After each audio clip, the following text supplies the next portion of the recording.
Los científicos a menudo reciben cartas de personas que piensan que han hecho un gran descubrimiento, generalmente que los protones son de color marrón o que la teoría de la relatividad es un error.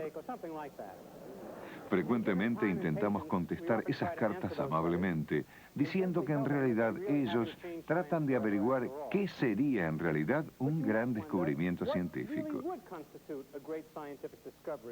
¿Qué clase de cosa haría que un científico se viera alertado y tome nota? Permítame darle un ejemplo. Hay ciertas constantes fundamentales de la naturaleza. Por ejemplo, está G, la constante universal de gravedad, igual a 6,7 por 10 a las menos 8 dina por centímetros al cuadrado por segundo al cuadrado. O la velocidad de la luz, igual a 3 por 10 a la décima centímetros por segundo. Está la carga eléctrica sobre el electrón, la unidad fundamental de la carga eléctrica, 4,7 por 10 a la menos 10, en unidades electrostáticas de carga. Estas cantidades y otras parecidas gobiernan la naturaleza del mundo. Si alguna de estas cantidades discrepara en magnitud con lo que está, el mundo sería diferente. Sin embargo, no sabemos por qué algunas de estas cantidades tienen el tamaño que tienen, pero de vez en cuando alguien descubre que dos constantes fundamentales aparentemente no relacionadas están relacionadas, que el tamaño de una es un resultado del tamaño de la otra. Siempre que esto sucede, dos campos de la física previamente no relacionados se los une en la misma sencilla historia.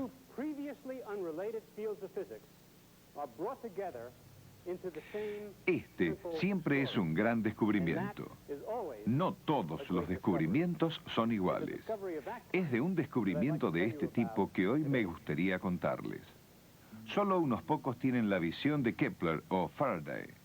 Pocos compartirán el premio Nobel con Albert Einstein. Menos aún la fama o el destino de Galileo. Nunca más el universo puede ser visto con la visión revolucionaria de Copérnico. Y nunca más habrá un Isaac Newton.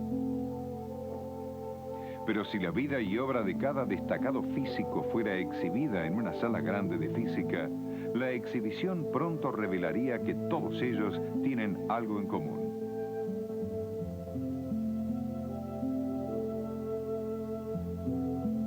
No importa dónde o cuándo viven, todos los físicos parecen igualmente fascinados con los misterios de la naturaleza. Por ejemplo, considere la naturaleza misteriosa de la luz. La sola idea de la luz, especialmente la velocidad de la luz, han sido difíciles de comprender con la inimaginable vastedad del universo.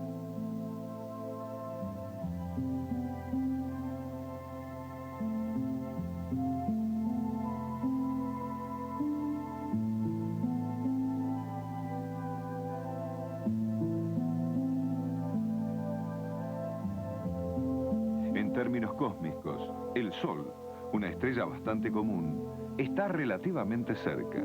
Su luz alcanza la Tierra en unos pocos minutos. Pero del espacio más profundo, la luz viaja tan lejos que su vuelo no se mide en minutos u horas, pero sí en años luz.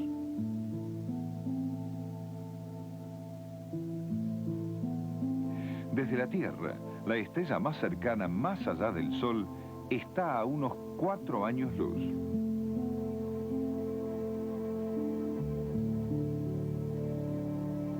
Viajando a 300.000 kilómetros por segundo, le lleva a la luz de esa estrella 4 años para llegar a la Tierra. Año tras año en la Tierra, la cosa más imposible era medir la velocidad de la luz. Por muchísimo tiempo, la velocidad de la luz estuvo más allá de toda comprensión. Era como una cosa infinita, un fenómeno que viaja instantáneamente desde el origen hasta el observador. Pero unas pocas personas comenzaron a sospechar de lo contrario.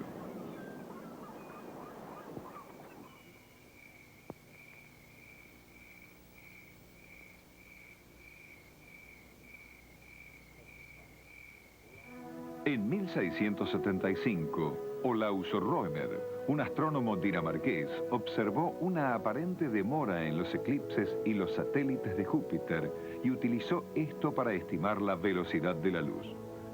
En 1849, Armand Fizeau utilizó una rueda rotante para medir la velocidad de la luz. La midió tanto en el aire como en el agua. En 1850, otro físico francés, Jean Foucault, hizo lo mismo. El inventor del giroscopio, Foucault, midió la velocidad de la luz con un espejo rotante.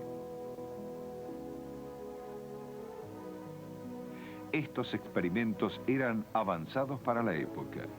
Nadie pudo hacerlo mucho mejor hasta 1926. En ese año, el profesor Albert Michelson midió el tiempo que le lleva a la luz viajar entre dos picos sobre Los Ángeles, Mount Wilson y Mount San Antonio.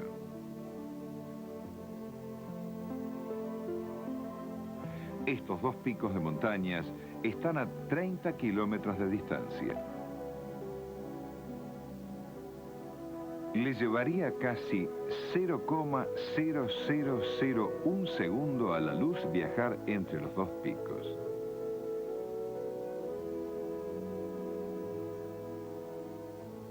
...30 kilómetros aproximadamente 0,0001 segundo. Esos eran los componentes de Michelson al medir la velocidad de la luz. Él informó que la velocidad de la luz es igual a 299.796 kilómetros por segundo. Esto es 3 por 10 a la octava metros por segundo. ¿Por qué tiene la velocidad de la luz ese valor específico? ¿Por qué es una constante fundamental de la naturaleza? Nadie lo sabe. Pero los científicos han mejorado la medida de Michelson de una constante fundamental que determina la escala de todo el universo.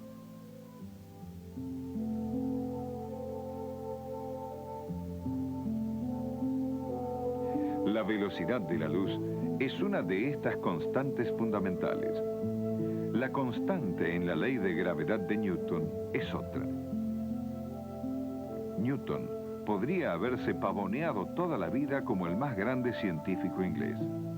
Pero en la experimentación científica, Newton no pudo competir con Henry Cavendish, un inglés quien midió la constante de la gravitación universal. En el proceso, Cavendish no solo pesó el imperio británico en expansión, sino que pesó el planeta entero. En todo caso, pesar el mundo entero es un gran logro. Cavendish no hizo publicar sus notas durante su vida. De todas maneras, ya sea que uno esconda sus papeles como Cavendish o los muestren al mundo como Galileo, todos los grandes físicos parecerían tener anotaciones. Estas anotaciones, no importa el tema o el estilo, parecerían ser viajes al mundo de la experimentación.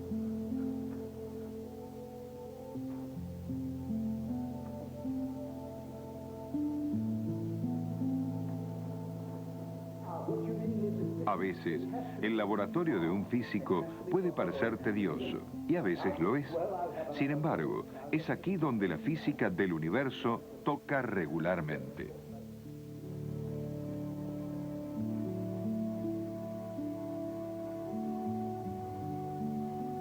En esta luz, un laboratorio común puede ser visto como un lugar mágico, atravesando el espacio casi tan rápido como la imaginación.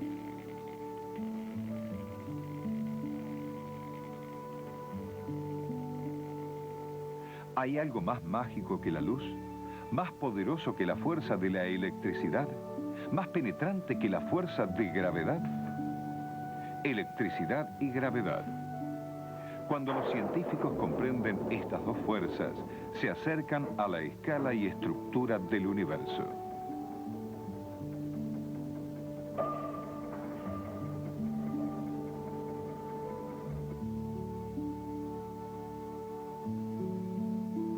Para completar el viaje, necesitan hacer una conexión con otra fuerza, el magnetismo. El magnetismo difiere de electricidad y gravedad en una manera muy sutil.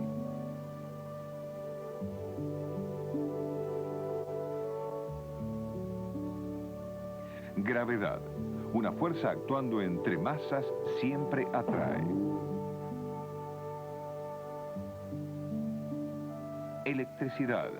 Actuando entre diferentes cargas también atrae. Actuando entre cargas que son iguales, repele.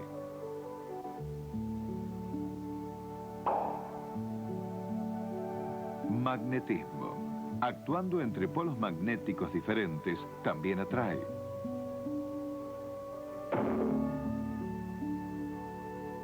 Entre polos magnéticos iguales, repele.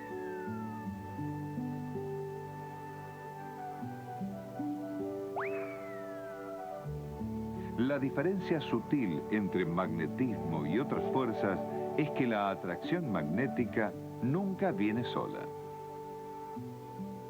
Siempre son en pares, tanto iguales como opuestos.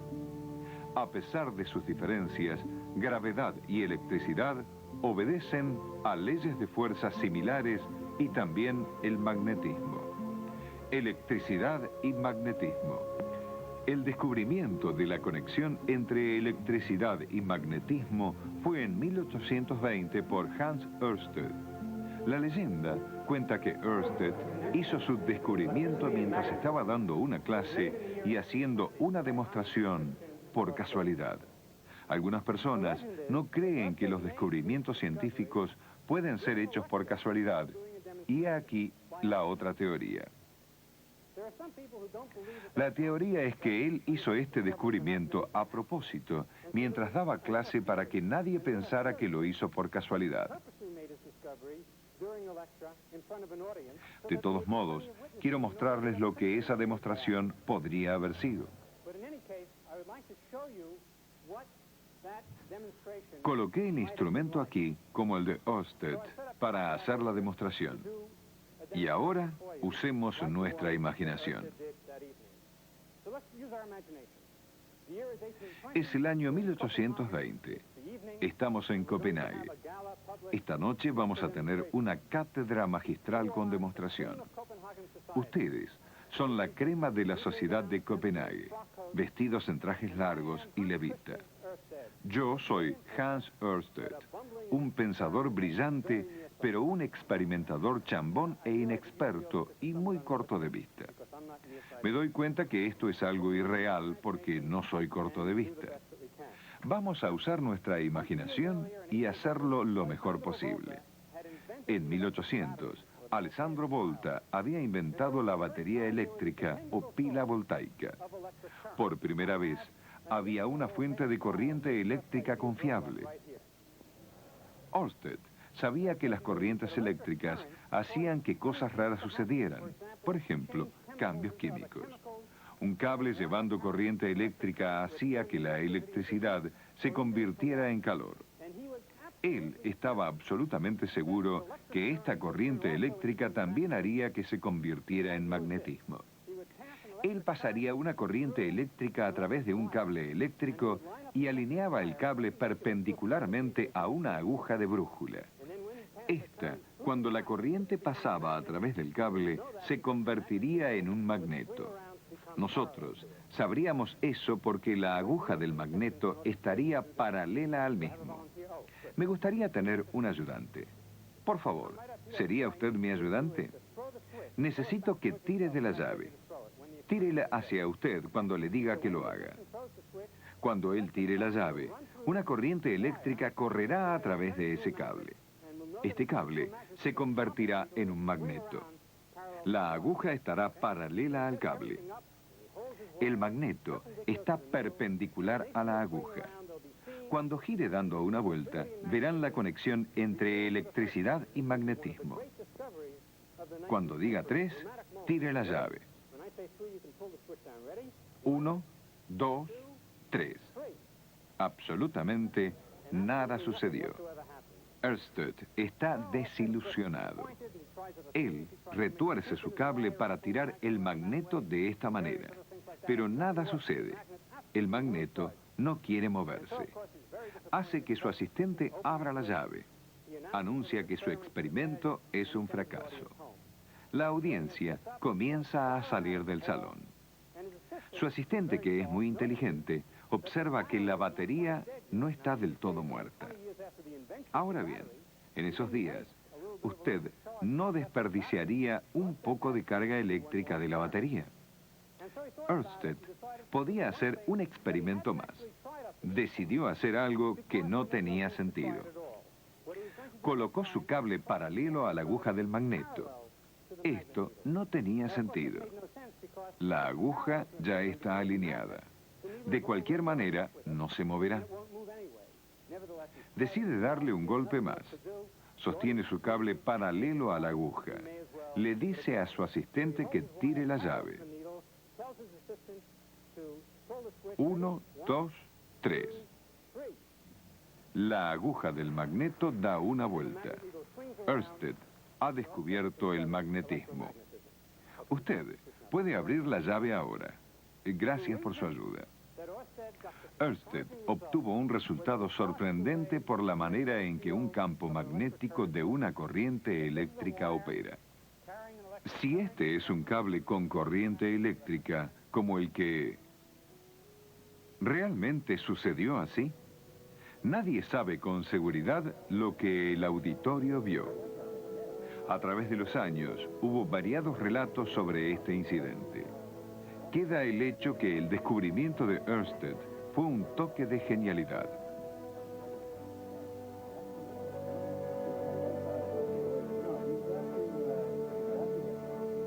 Electrificó las mentes de los científicos más notables del siglo XIX.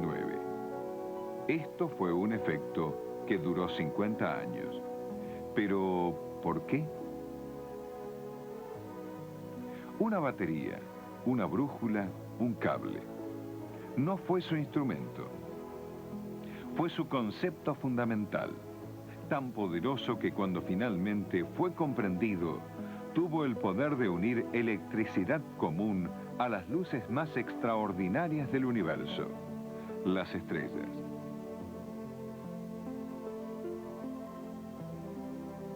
Las estrellas están unidas la una a la otra por la ley de fuerza gravitacional. Para encontrar la constante gravitacional y en el proceso pesar al mundo, Henry Cavendish había medido las fuerzas entre dos masas conocidas.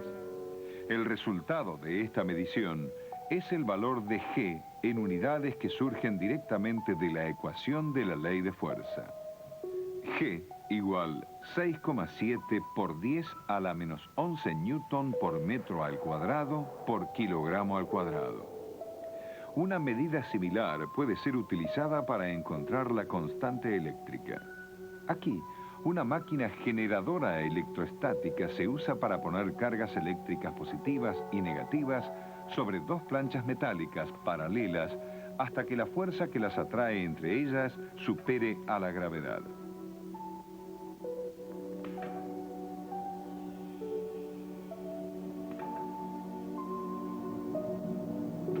De la fuerza entre las planchas, la fuerza entre los puntos de carga se puede deducir. Nuevamente, midiendo la fuerza revela la constante en la ecuación de fuerza. Las unidades de la constante vienen directamente de la ecuación de fuerza. La constante es igual a 9 por 10 a la novena metros newton al cuadrado por coulomb al cuadrado. En este momento, el procedimiento para medir constantes y leyes de fuerza no es un misterio.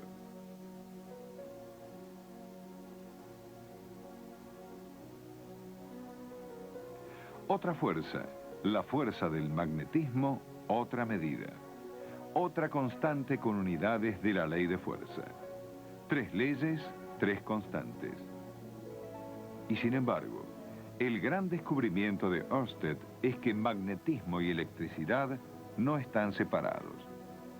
La constante magnética debería encontrarse de la fuerza entre corrientes eléctricas.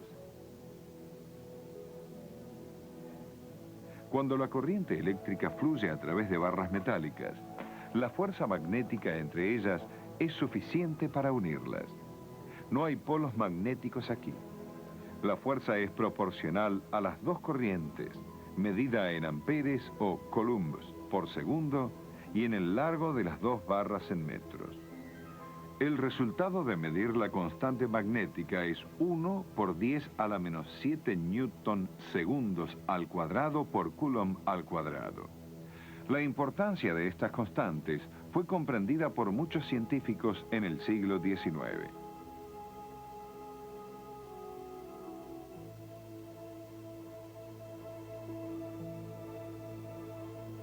Pero solo James Maxwell, 50 años después del descubrimiento de Ørsted, comprendió su significado. La fuerza eléctrica y la magnética no son fuerzas independientes fundamentales de la naturaleza. Están relacionadas entre sí. Por lo tanto, las constantes también de alguna manera deben estar relacionadas. ¿Pero cómo? La razón K sub E dividido por K sub M tendría las unidades metros al cuadrado. En otras palabras, el cuadrado de una velocidad. Pero, ¿qué es velocidad? El cuadrado es 9 por 10 a la 16 metros al cuadrado por segundos al cuadrado. Divida la constante eléctrica por la constante magnética y allí la tiene. La velocidad de la luz.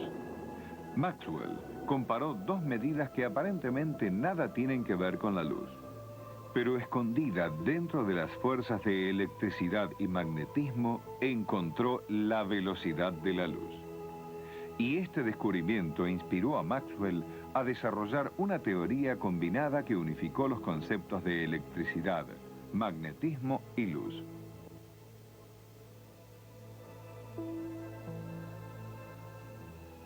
Sin el descubrimiento de Maxwell, la percepción del mundo sería increíblemente diferente.